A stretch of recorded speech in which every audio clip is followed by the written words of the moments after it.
ఎప్పుడూ చూడనటువంటి ఇంకా డీటెయిల్కి పోతా ఉంటే అనేకమైన ఆశ్చర్యకరమైనటువంటి విషయాలు బయట వచ్చే పరిస్థితి వస్తూ ఉంది.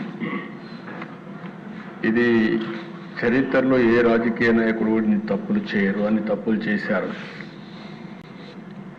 ఒక పక్కన వ్యవస్థలు పూర్తిగా విధ్వంసమైనాయి, అధికార యంత్రాంగం మొత్తం నిర్వీర్యమైంది, అప్పులు పరాకాష్ఠకు చేరాయి, తప్పుడు ప్రచారాన్ని ఆధారంగా చేసుకొని అనునిత్యం ప్రచారం చేసే పరిస్థితికి వచ్చారు.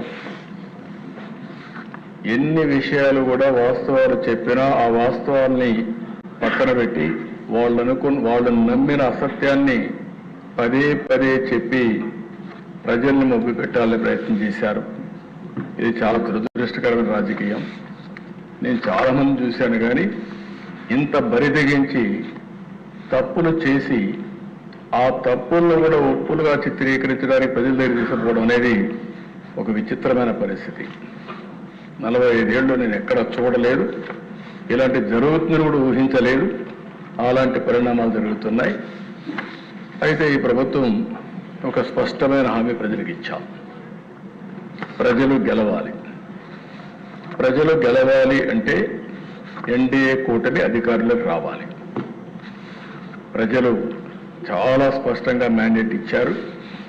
93% స్ట్రైక్ రేట్, 57% ఓటు శాతం. ఇది చరిత్ర. ఆంధ్రప్రదేశ్ రాష్ట్ర చరిత్రలో ఎప్పుడూ ఇవ్వని మ్యాండేట్ ఎన్డీఏకి ఇచ్చారంటే అది ప్రజలు చూపించిన స్ఫూర్తి. ప్రజలు గెలిచారు, నిలబెట్టారు. రాష్ట్రాన్ని నిలబెట్టే బాధ్యత గెలిచిన అభ్యర్థులపైన ఉంది. అందుకే మీరు చూస్తే సంక్షేమం, అభివృద్ధి, సుపరిపాలన ఈ మూడు కూడా బ్యాలెన్స్ చేసుకుంటూ ఎక్కడికక్కడ అనేక కార్యక్రమాలు చేపట్టా. ఆ దిశలోనే ఇప్పుడు ఈరోజు మీరు చూస్తే ఏదైనా సరే ఒక విజన్ ఉండాలి.